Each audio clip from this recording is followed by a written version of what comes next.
पहिल्या दिवसापासून आमचे आदरणीय प्रदेश अध्यक्ष रवींद्र चव्हाण साहेब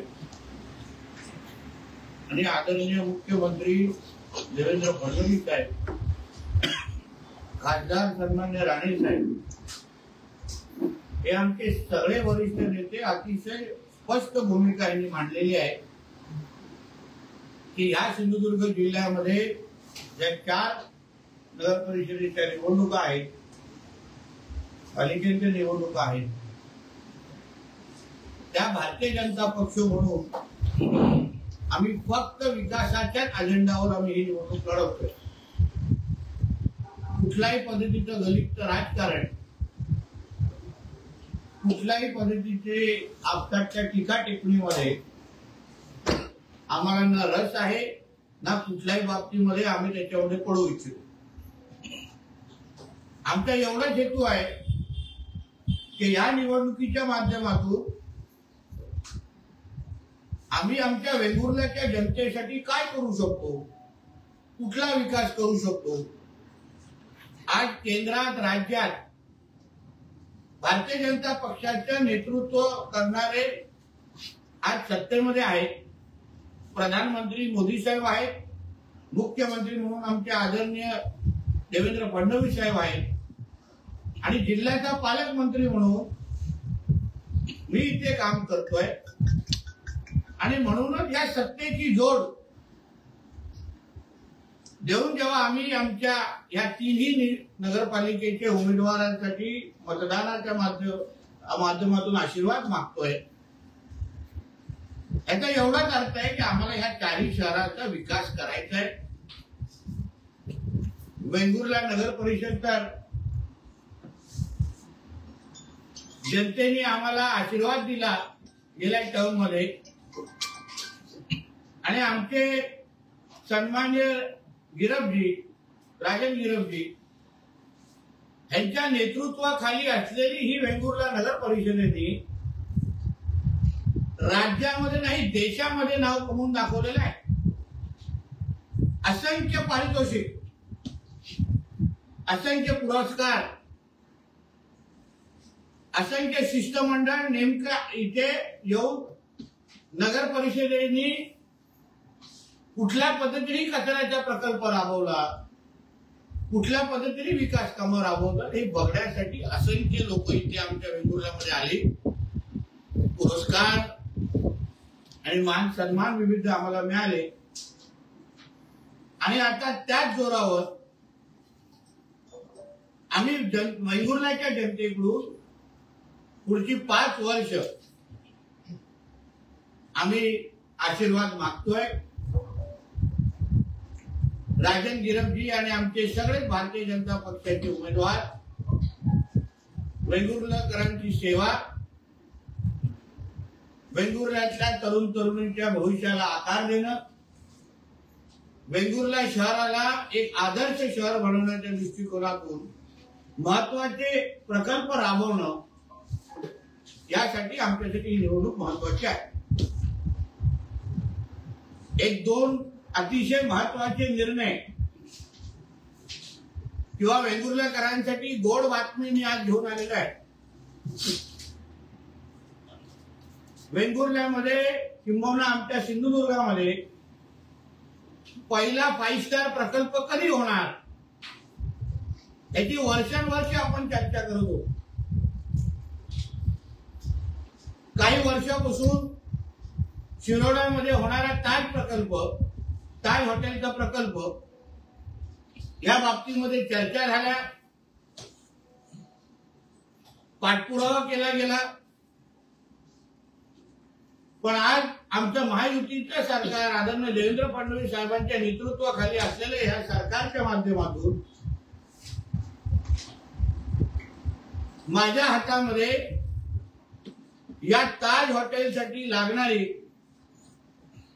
MCZMA कमिटीचा क्लिअरन्स म्हणजे एन्व्हायरमेंट क्लिअरन्स, पर्यावरण क्लिअरन्स ची परवानगी आता माझ्या हातामध्ये आलेली आहे.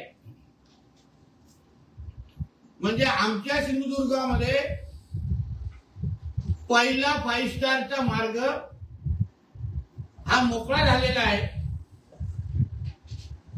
आणि आता ताज हॉटेल बरोबर एक ट्राय पार्टी अग्रीमेंट होईल।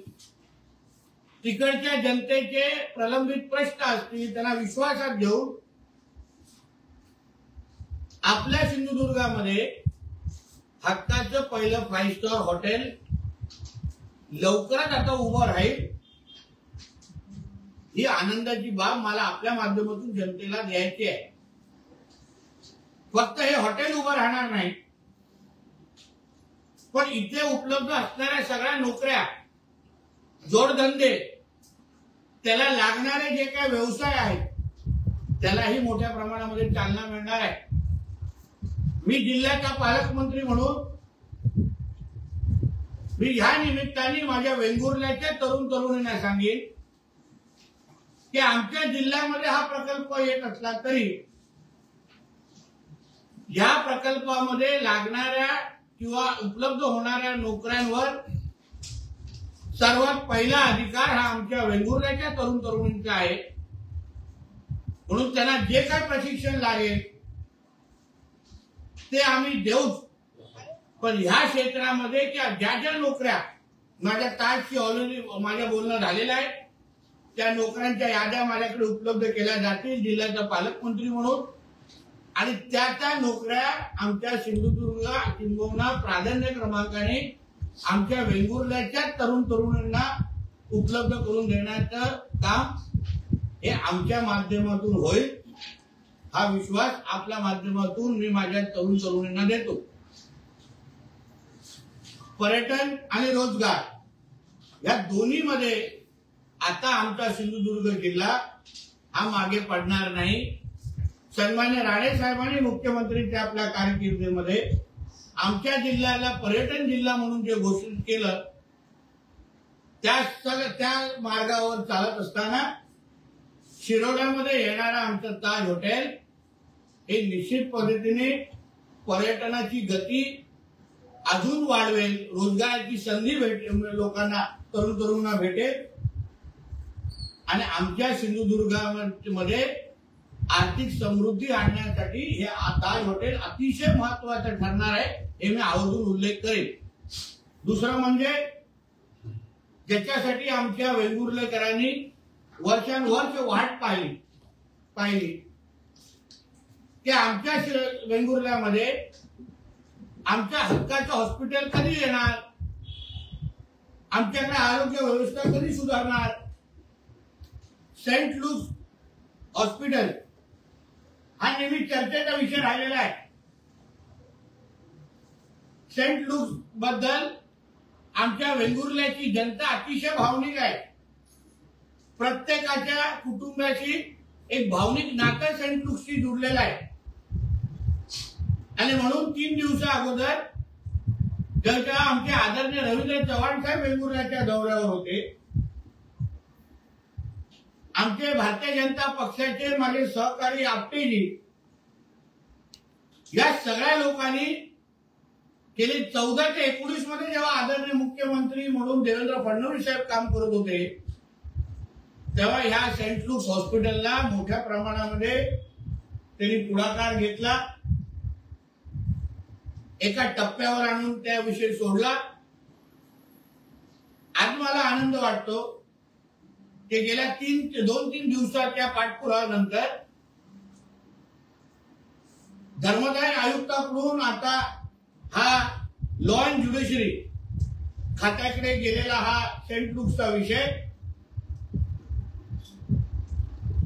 त्याची फायनल ऑर्डर आणण्यासाठी आता मार्ग मोकळा झालेला आहे। आता ह्या पुढे आम्ही सेंट लुकच्या त्या सगळ्या लोकांशी आम्ही बोलू आणि लवकरच आमच्याच वेंगुर्ल्यामध्ये कोणाला ना बांबुलिंगला जायला लागणार, कोणाला गोव्याकडे जायला ना लागणार, वेंगुर्ल्यामध्ये राहूनच एक सुसज्ज असं एक हॉस्पिटल आमच्या वेंगुर्लेकरांच्या सेवेसाठी उपलब्ध करण्यासाठी आम्ही आता कटिबद्ध आहोत। चांगल्यातले चांगले डॉक्टर असो, चांगली सुविधा, मेडिकल सुविधा असो, या सगळ्यासाठी हा निर्णय अतिशय महत्वाचा आहे आणि ते होत असताना मी एवढा पण आश्वस्त करतो जिल्ह्याचा पालकमंत्री म्हणून की आपल्याकडे असलेली आता उपरुग्णालयामध्ये असलेली जी काही सुविधा आहे त्याच्यावर पण आम्ही काम करणार आहोत. तिथेही चांगले डॉक्टर, तिथेही चांगले फॅसिलिटीज देणार आहोत, जेणेकरून आरोग्याच्या ह्या विषयामध्ये आमच्या वेंगुर्लेकरांना कोणावरही अवलंबून न राहता आपल्या शहरामध्ये आदर्श एक आरोग्याची सुविधा उपलब्ध करून देण्याच्या दृष्टिकोनातून आता आमचे ठोस पावलं आम्ही उचललेली आहेत. एकदा काय ती 3 तारखेनंतर या सगळ्या संबंधित फायनल ऑर्डर हातात येईल आणि मग त्यानंतर हॉस्पिटल बनवण्याचा मार्ग हा मोकळा होणार आहे. आणि म्हणून प्रत्येक वेंगुर्लेकरांचा जो अतिशय जिव्हाळ्याचा जो विषय हा सेंट लुक्सचा होता तो आमचे आदरणीय मुख्यमंत्री देवेंद्र फडणवीस साहेब, आमचे आदरणीय रवी चव्हाण साहेब या सगळ्यांच्या पाठपुरावामुळे आज त्याचा मार्ग मोकळा झालेला आहे. जसं मी आपल्याला उल्लेख केला की वेंगुर्ल्याची सत्ता आम्हाला का हवी आहे, जेणेकरून या भागाचा विकास जो आतापर्यंत आम्ही करून दाखवलेला आहे आमच्या गिरफजींच्या नेतृत्वाखाली, आमचे छत्रपती शिवाजी महाराज सभागृहाचं नूतनीकरण, नागरी सुविधा केंद्राचं स्वातंत्र्य वीर सावरकर यांचं कलादालन, दीपगृहाकडे जाणाऱ्या पायऱ्यांचे सुशोभीकरण, कचरा डेपोचे स्वच्छ भारत पर्यटन स्थळ मध्ये रूपांतर, अशी असंख्य कामं आम्ही करून दाखवलेली आहेत. करणार नाही, झालेली कामं आहेत. तुम्ही जाऊन त्याचे प्रकल्प बघू शकता. आपल्या कचरा डेपो संदर्भात तर आमच्या वेंगुर्ला नगर परिषदेने केलेलं काम हे राज्यात नाही देशामध्ये एक आदर्श काम आहे. म्हणून हे सगळं, म्हणून मी सुरुवातीला जसं उल्लेख केला की आम्हाला नेमकी सत्ता का हवी आहे, तर हा वेंगुर्ल्याचा विकास करण्यासाठी उद्या जेव्हा गिरफजी आमचे परत एकदा नगराध्यक्ष म्हणून आपल्या सगळ्यांच्या आशीर्वादामुळे बसतील, आमचे पूर्णच्या पूर्ण आमचे नगरसेवकांची टीम बसेल आणि एका बाजूला पालकमंत्री म्हणून मी आहे, आमचे मुख्यमंत्री साहेब आहेत, आमचे रवी चव्हाण साहेब आहेत, आम्ही सगळेजण एकत्र मिळून सत्तेच्या माध्यमातून आमच्या ह्या वेंगुर्ल्याचा विकास करण्यासाठी आम्ही सज्ज आहोत. फक्त 2 तारखेला वेंगुर्ल्याच्या आमच्या सन्मान्य मतदार बंधू भगिनींनी आम्हाला 2 तारखेला आशीर्वाद द्यावा, काम करण्याची परत एकदा 5 वर्ष संधी द्यावी, कमळ या चिन्हाच्या समोर बटन दाबून आपण आम्हाला संदेश द्यावा की पुढची 5 वर्ष तुम्ही परत एकदा आमच्या वेंगुर्ल्याला एक आदर्श शहर बनवण्याच्या दृष्टिकोनातून तुम्ही सगळ्या जणांनी एकत्र येऊन आमच्यासाठी काम करावं.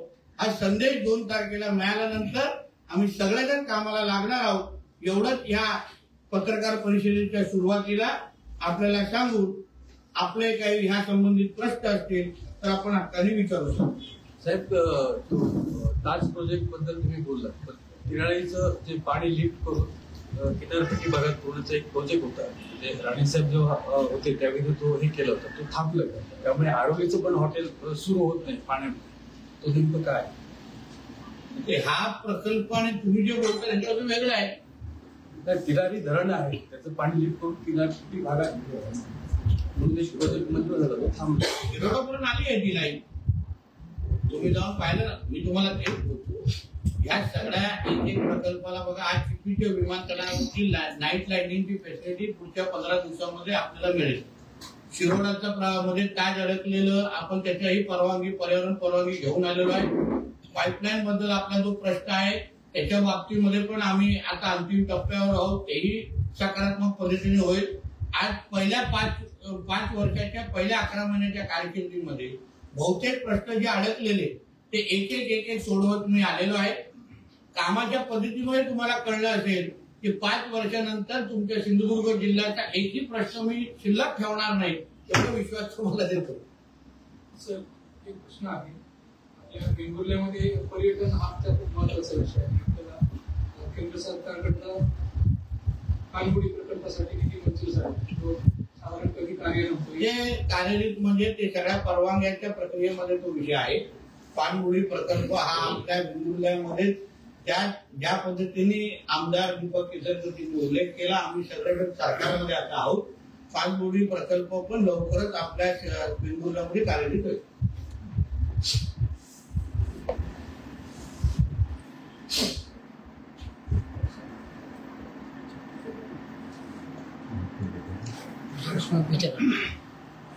ठीक आहे साहेब कणकवलीचा एक प्रश्न आहे. मी वेंगुर्ल्यामध्ये आहे. जेव्हा कणकवलीत जाईल तेव्हा कणकवलीचा प्रश्न विचार. आज वेंगुर्ल्याच्या नगर परिषदेच्या संदर्भात प्रश्न आहे, आज पत्रकार परिषद आहे. कणकवलीमध्ये असे तेव्हा हक्काने तिकडचे प्रश्न विचारू शकतात. इकडचे आमच्या मतदारांवर अन्याय कशाला? वेंगुर्ल्याच्या बाबतीमध्ये कमी अभ्यास आहे की काय लोक?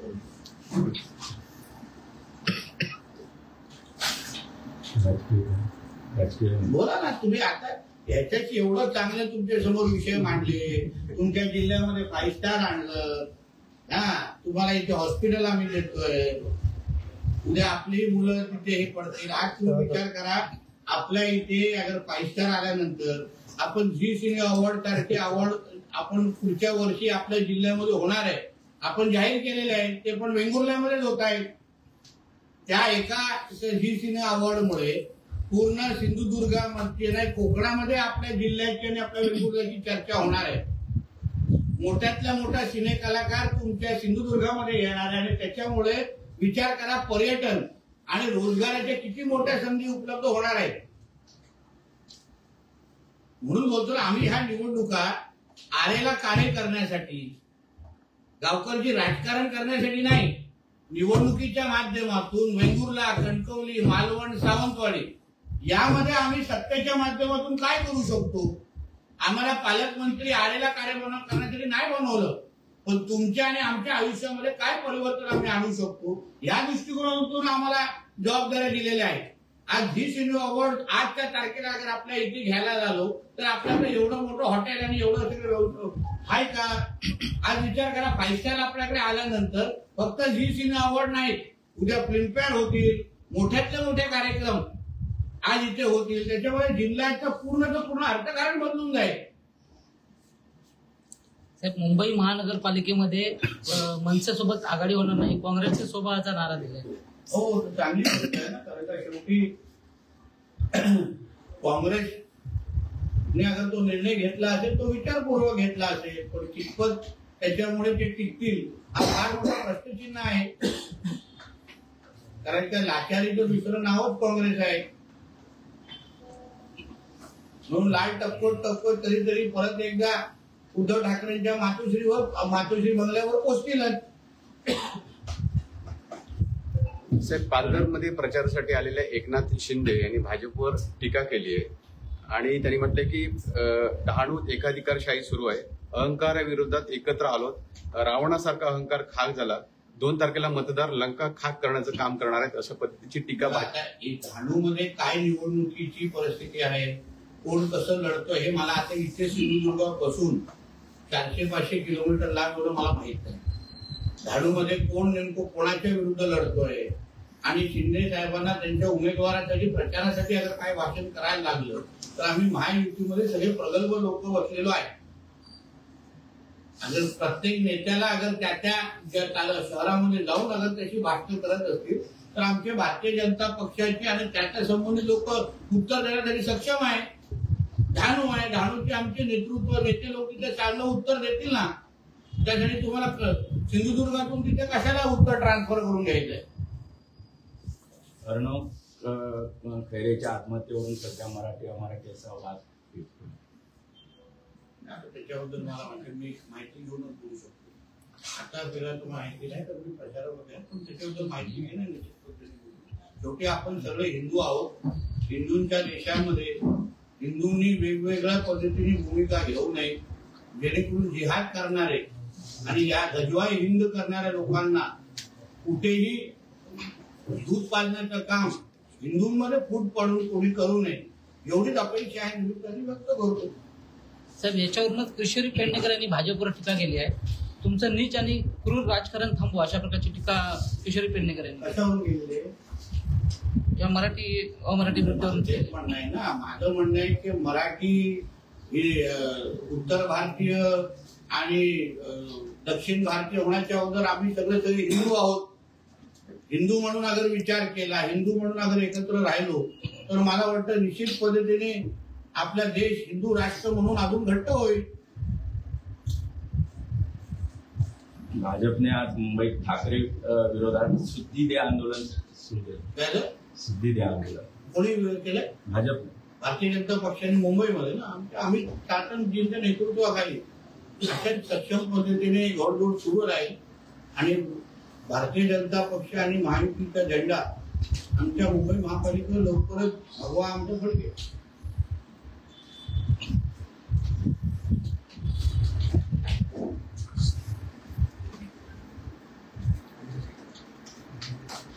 काय आहे अजून?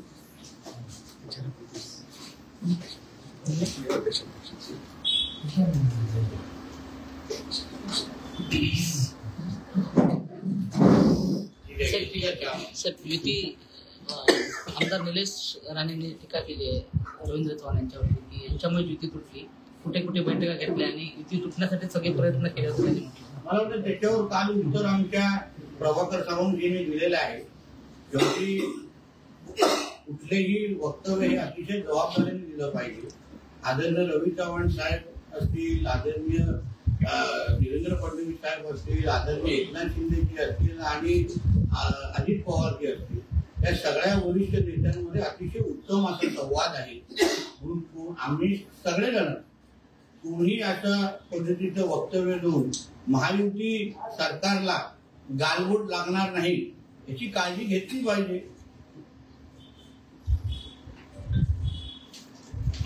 लवकरची काय आहे का? एवढं लांब मला माझा एक प्रश्न आहे.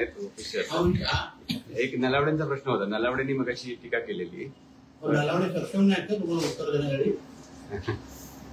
काय हो, आमचे सगळे कार्यकर्ते तरबेज आहेत, त्यांनी असं सक्षम आहेत. 169 मतं आहेत ना, 169 मतं ती समीर नलावडेंच्या मतदारसंघात आहेत. त्यात मुस्लिम 3 मतं आहेत अशा पद्धतीचा आरोप निलेश राणे यांनी केला. लक्षात घ्या, त्यांनी त्या बाबतीमध्ये निवडणूक आयोगाकडे त्यांनी त्या बाबतीमध्ये तक्रार केली आहे आणि जे तहसीलदार आमची कणकवलीचे आहे त्या बाबतीमध्ये तक्रार केली आहे आणि त्या बाबतीचं उत्तर अधिकृत पद्धतीने तहसीलदारांनी त्यांना दिलेलं आहे. आता प्रत्येक कार्यकर्त्याला, नागरिकाला अगर काही आक्षेप असेल त्यासाठी निवडणूक आयोग आहे ना. हा काय राजकीय विषय होऊ शकत नाही. कोणाला काय अगर कशावर आक्षेप असेल तर त्यासाठी कालमर्यादा दिली जाते हरकती घेण्यासाठी. पण त्यानंतरही कोणाला काय आक्षेप असेल तर ह्या बाबतीमध्ये कलेक्टर आहेत, या बाबतीमध्ये निवडणूक अधिकारी म्हणून तहसीलदार आहेत. त्यांचं काम तुम्ही आमच्याकडून कसं अपेक्षित करता? याचं अधिकृत उत्तर निवडणूक आयोगाकडे दाद मागितले की नाही हे तरी खरं आहे ना? खरं आहे ना? त्याचं उत्तर कोण द्यायला पाहिजे? मग निवडणूक आयोगाचे लोक, मग त्यांचे प्रतिनिधी म्हणून रिटर्निंग ऑफिसर का ह्याचे अधिकार हे सगळे तहसीलदार कंट्रोल आहे. त्याच्यात निलेश साहेबांनी एक असा प्रश्न उपस्थित केला आहे की भारतीय जनता पक्षाला मुस्लिम उमेदवार चालत नाही, मग मुस्लिम मतं कशी चालतात? मुस्लिम उमेदवार चालत नाही असं कुठेही नाही. आम्ही राष्ट्रभक्त मुसलमानांच्या बरोबरच आहोत. राष्ट्रभक्त मुसलमान हे आमच्या बरोबर आहे. ह्या तिरंग्याला आपला तिरंगा मानतात. जे आमच्या बरोबर भारत माता की जय म्हणतात ते सगळे राष्ट्रभक्त मुसलमान हे आमच्या बरोबर आहेत, आमच्या बरोबर काम करतात, आमच्या बरोबर सणासुदीमध्ये उपस्थित असतात. आणि म्हणून हिंदुत्वाची खरी व्याख्या, हिंदुत्व म्हणजे राष्ट्रत्व. देशाला आपला हा हिंदू राष्ट्र, आपल्या देशाला आपला स्वतःचा देश मानणारा प्रत्येक नागरिक, मग तो कुठल्याही धर्माचा असेल, तो आमचाच आहे. हीच हिंदुत्वाची खरी व्याख्या आहे. साहेब, वैभव नाईक यांनी निवडणूक आयोगाकडे आणि मुख्यमंत्र्यांकडे आमदार निलेश राणे यांच्या Y+ जी संरक्षण आहे पोलिसांचं त्या संदर्भात पत्र पाठवून तक्रार केली आहे की ते दुरुपयोग करतायत त्यांच्या सिक्युरिटी. आजपर्यंत तरी पालकमंत्र्याला निवडणूक आयोगाचे प्रश्नाची उत्तर देण्याचे अधिकार मिळालेले नाही आहेत का? म्हणजे काही नवीन PR काय नोटिफिकेशन आलंय की कदाचित गावकर जे यांच्याकडे आपल्याकडे नाही द्या. त्याचा विषय असा होता की उत्तर अधिकृत उत्तर ज्यांच्याकडे त्यांनी तक्रार, अगर त्यांनी जिल्ह्याचा पालकमंत्री म्हणून माझ्याकडे तक्रार केली असती ना तर मी त्याचं उत्तर देणं बंधनकारक होतो.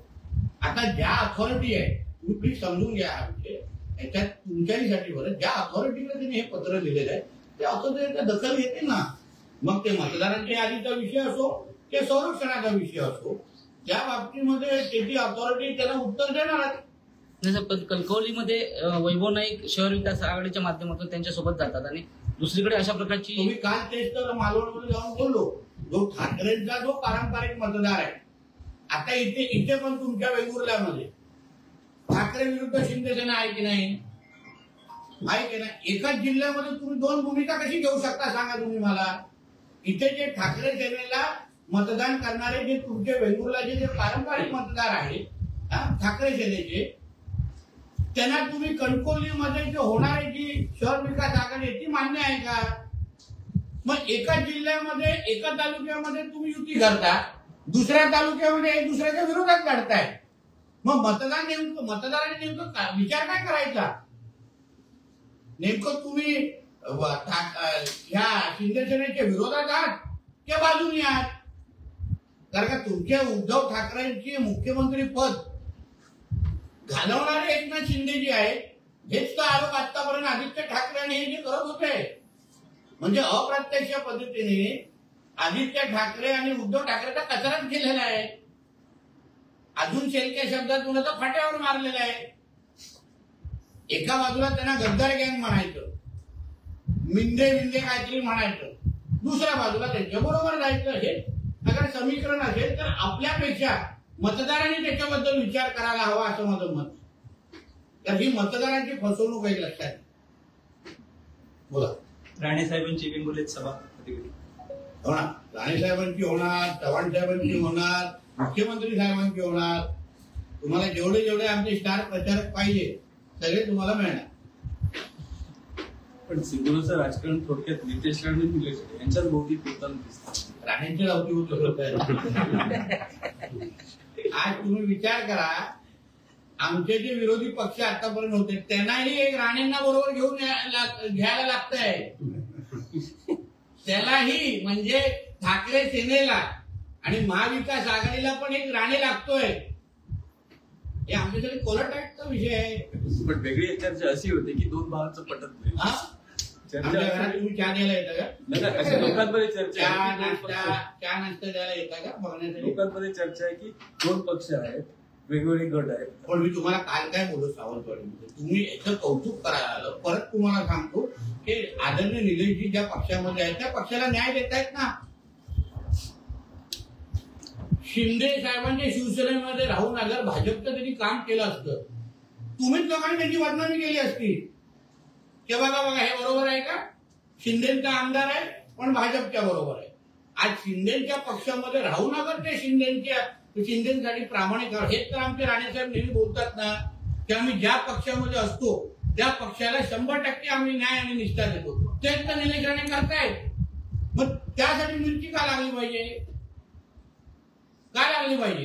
का त्यांनी भाजपसाठी काम करावं असं तुमचं म्हणणं आहे का? तुम्ही IBM मध्ये राहून सामचं काम केलं चालेल का?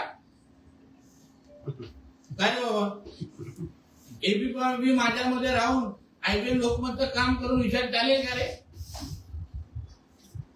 कधीतरी प्रश्न स्वतःला विचारा आणि मग प्रश्न विचारावं का म्हणजे उत्तर तुम्हाला तेव्हाच भेटेल.